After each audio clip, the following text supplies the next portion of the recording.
오늘이 이슬람 절기로 라마단이 시작됩니다. 30일 동안 해 떠 있는 시간에는 아무것도 먹지 않는 금식을 합니다. 해지기 전에 일어나서 먹든지 아니면 해가 지고 난 후에 먹습니다. 그래서 이름은 금식 기간인데 결국 과식을 하게 됩니다. 하루 종일 먹지 못하기 때문에 해가 지면 엄청나게 과식해요.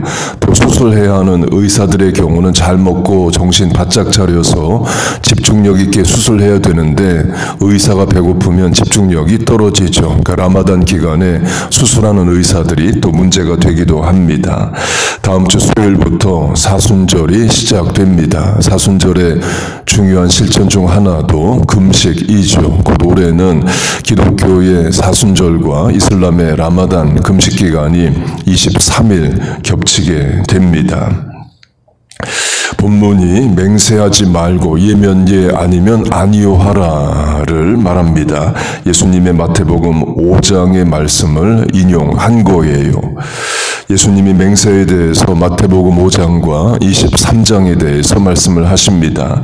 마태복음 5장은 산상수훈으로 예수님이 제자들에게 하시는 말씀이고 23장은 랍비 서기관 바리새인에게 하시는 말씀입니다. 물론 우리 모두에게 하시는 말씀이에요. 먼저 마태복음 5장 헛맹세를 하지 말고 내 맹세한 것을 주께 지키라 하였다는 것을 너희가 들었으니로 사람이 사람에게 맹세한 것을 안 지키는 것은 물론 주께 맹세한 것마저도 안 지킨다 말씀하십니다. 그러니까 헛맹세인 거죠. 그 사람은 하나님을 향해 맹세하고도 안 지켜요. 그래서 예수님이 아예 맹세를 하지 말라고 하십니다. 우리 식으로 하면 하나님 내가 맹세하는데 이번 시험만 붙게 하시면, 이번 병만 넘게 하시면, 이번 위기만 지나게 하시면, 사업이 안정되면, 자녀 결혼시키면, 주일 예배 잘 드리고 봉사도 하고 전도도 하고 신앙생활 열심히 하겠습니다. 이렇게 맹세하여 기도해놓고는 안 지킨다는 겁니다. 이유는 1번 병 나오면 시험 합격하면 직장 안정되면 자식 결혼 다 시키면 오히려 세상을 향해 더 나아갈 수 있습니다. 어려울 때 찾은 하나님을 형통한 날에 모른다 하는 게 사람이에요. 그걸 야곱으로 하면 야곱이 아버지 이삭과 형을 속입니다. 장자의 축복을 받아내요. 아버지가 알고 심히 떱니다. 성경이 심이라는 부사를 쓰고 에서는 크게 울고, 옛날 번역으로는 방성대곡하고 아버지 돌아가실 날 가까웠으니 내가 참지만 아버지 돌아가시면 야곱을 죽이겠다는 말을 합니다. 곧 야곱은 문제 해결을 안 합니다. 그리고 엄마와 의논해서 외삼촌이 있는 하란, 지금의 터키 남부, 지금도 하란이라는 도시가 있습니다. 거기로 도망을 갑니다. 그렇게 도망갈 때에 베델에서 잠을 자는데 하나님이 꿈에 나타나셔요. 그리고 이런 약속을 해주십니다. 내가 어디로 가든지 너와 함께 하겠다 하십니다. 우리 식으로 하면 너 터키 가냐? 나도 너 따라 터키 간다. 그런 말씀을 해주셔요. 잘한 것 하나 없는 야곱을 일방적으로 은혜를 주십니다. 그리고 야곱이 꿈에서 깹니다. 그리고 야곱이 본문으로 하면 맹세와 같은 서원을 합니다. 야곱이 서원하여 이르되, 영어 번역으로는 서원, 맹세 모두 vow 또는 oath로 같은 차원으로 말을 합니다. 야곱의 서원의 내용은 내가 지금은 도망을 가지만 평안히 나를 돌아오게 하시면 하나님이 나를 꿈에서 만나주신 이 베델이 하나님의 집이 될 것이다. 그렇게 서원을 합니다. 베델이 하나님의 집이 된다라는 것은 베델에 돌아와서 여기서 제단을 쌓고 하나님을 섬기겠다, 제사를 드리겠다를 말합니다. 그리고 하나님이 내게 주신 모든 것에서 10분의 1을 내가 반드시 하나님께 드리겠나이다. 로 반드시라는 부사를 써가며 서원을 합니다. 그 말은 맹세하는 것과 같죠. 그리고 야곱이 20년 동안 하란에 살다가 이스라엘로 돌아옵니다. 형 에서를 만나는 죽느냐 사느냐 문제도 하나님이 잘 해결해 주셔요. 야복강의 기도, 지명으로 하면 분이엘의 기도가 응답이 됩니다. 그렇게 다 잘 해결이 됩니다. 그러면 베델에 가서 제단을 쌓고 11조를 해야죠. 안 합니다. 근거는 창세기 35장을 보면 하나님이 야곱에게 직접 말씀하십니다. 베델로 올라가서 내가 도망하던 때에 내게 나타났던 하나님께 거기서 제단을 쌓으라 하신지라. 제단을 안 쌓았으니까 가서 쌓으라는 거죠. 서원을 안 지켰으니까 하나님이 지키라고 하시는 겁니다. 그 사람이 자기 궁할 때, 궁지에 몰릴 때는 이런저런 서원도 하고 하나님을 설득할 수 있다는 생각으로 반드시 이런 부사까지 써가면서 맹세를 합니다. 그리고 문제 해결되면 안 지켜요. 그래서 예수님이 그런 맹세하지 말라고 하십니다. 그러면 야곱은 이렇게 기도를 했어야 돼요. 하나님, 내가 하란으로 도망가는데 불안하고 두렵습니다. 도와주시고 평안히 고향으로 돌아오게 해주세요. 만 기도하면 되는 겁니다. 거기에 조건을 달고 제단도 쌓고 11조도 하겠다. 이렇게 하지 말라는 겁니다. 이는 서원 자체가 잘못되었다는 게 아닙니다. 소원기도 해야 됩니다. 그런데 소원하고 안 지킬 거면 하지 말라는 차원이에요. 곧 내가 조건을 걸어 기도하면 하나님이 설득될 것 같은 사람은 그런 생각을 합니다. 그래서 내 생각에 센 걸 겁니다. 뭘 하겠다, 뭘 희생하겠다. 그러나 하나님은 그거 없이도 얼마든지 은혜를 주시고 복을 주십니다. 비유로 하면 3살짜리 아들이 있고 아버지가 있습니다. 아들이 아버지 설득하자고 3살짜리가 뭘 걸어요. 내가 아버지를 위해 이걸 하고 저걸 하겠다. 아버지 입장에서는 그거 없어도 아버지는 됩니다. 겸손히 구할 때 은혜를 긍휼히 주실 분인 거예요.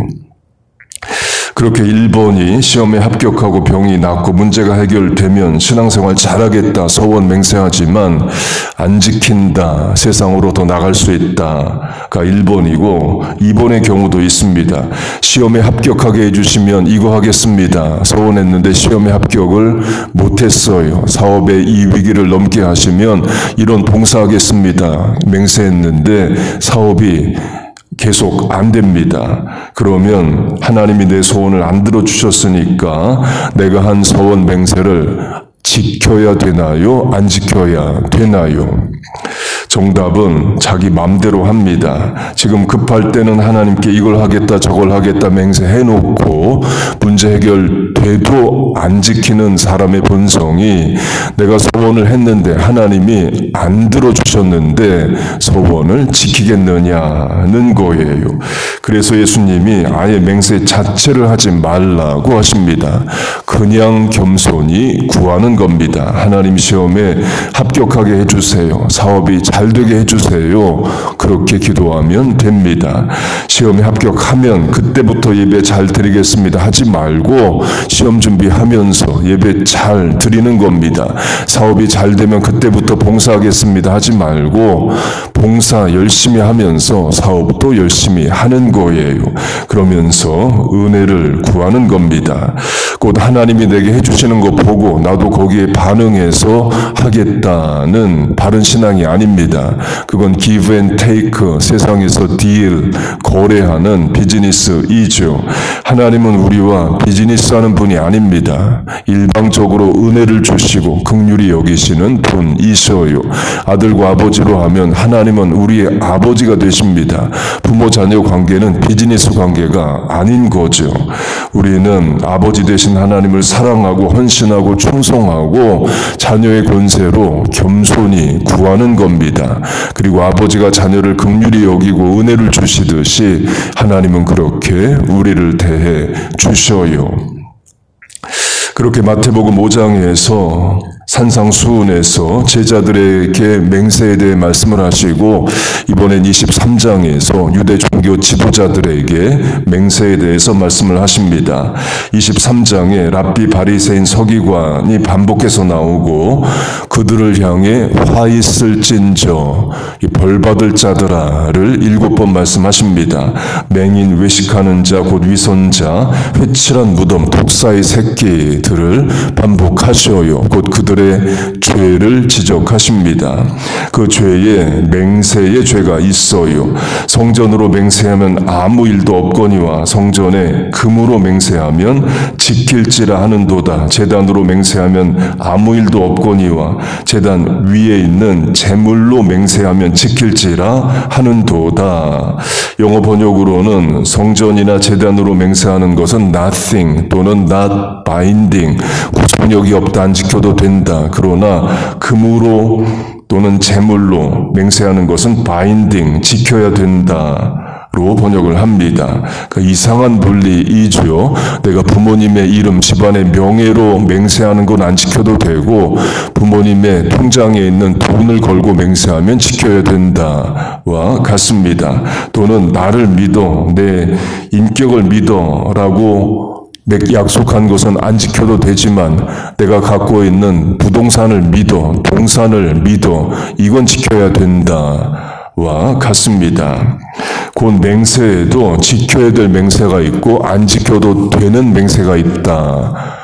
이상한 논리입니다. 그런 논리를 랍비 바리새인 서기관들이 하기 때문에 예수님이 독사, 맹인, 외식하는 자, 가식하는 자, 화 있을진저를 말씀하십니다.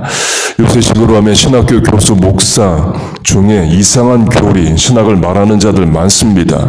또 방송들은 그런 사람들만 패널이나 또 강사로 초대해서 말을 하죠. 세상이 원하는 이야기를 해줄 사람을 찾습니다. 어제 강조한 유신론적 진화론, theistic evolutionism으로 하면 하나님의 창조도 맞고 진화도 맞다. 이런 말 해줄 사람 찾습니다. 따뜻한 아이스 커피 만들어낼 사람을 찾아요.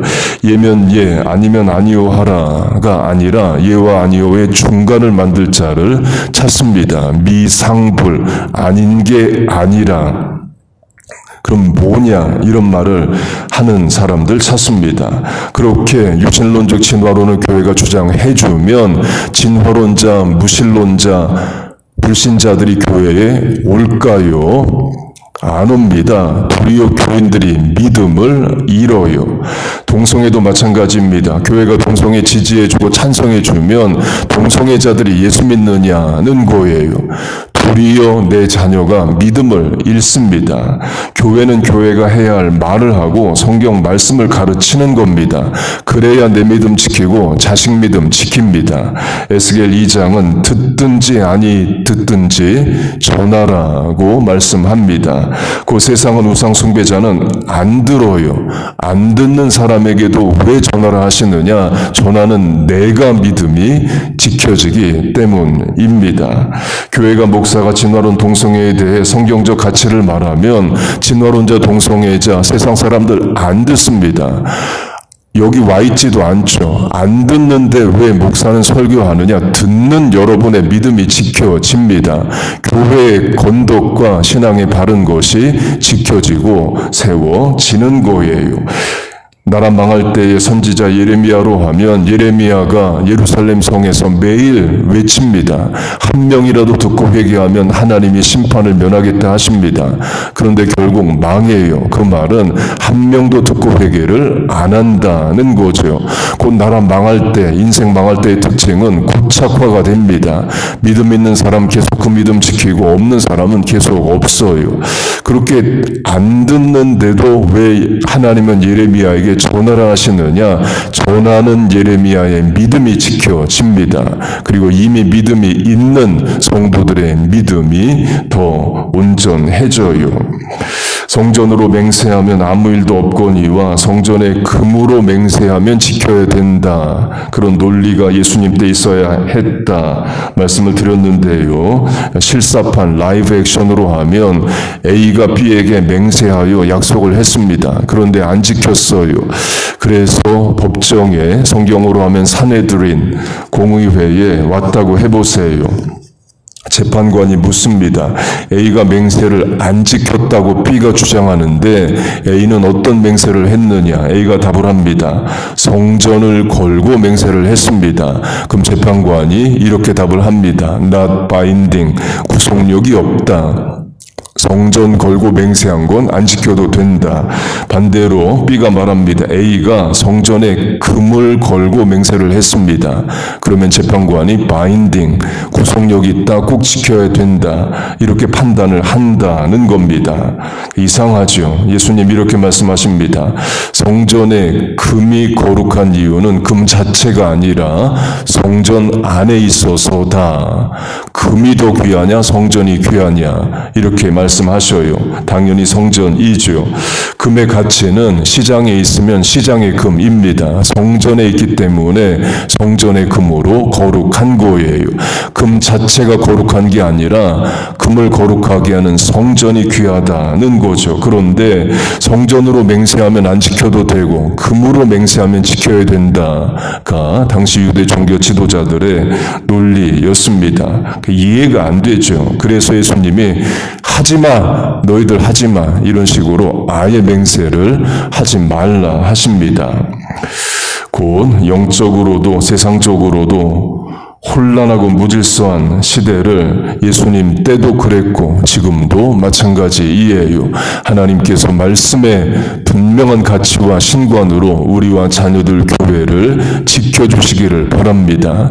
그럼 어떻게 지키느냐? 여러분처럼 하는 겁니다. 새벽에 나와 기도하고 말씀의 가치를 굳게 붙잡고 이 혼란하고 어두운 시기에 내 믿음 지키고 내 신앙 바로 세우는 거예요. 하나님이 그걸 원하시고 명하십니다. 하나님께서 그 믿음 실천력 주시기를, 그리고 교회와 자녀와 우리를 보존하시고 지켜주시기를 주의 이름으로 축복하고 축원합니다. 아멘. 기도하겠습니다. 하나님 아버지, 우리와 자녀들 교회 믿음에 따라 말씀 위에 바르고 분명히 서게 하여 주시옵소서. 혼란하고 어두운 시기에 빛 되신 말씀과 반석 되신 예수 그리스도 붙잡고 살게 하여 주옵소서. 영적 분별력, 판단력, 구별력 허락하여 주시고 실천력과 용기도 더하여 주옵소서. 하나님 말씀이 이기고 승리하는 줄로 믿습니다. 또 이렇게 새벽에 나와 기도합니다. 우리를 긍휼히 여기시고 불쌍히 여겨 주옵소서. 마음의 소원을 아뢰고 인생의 계획을 구할 때에 들으시고 응답하여 주옵소서. 예수님의 이름으로 기도하옵나이다. 아멘.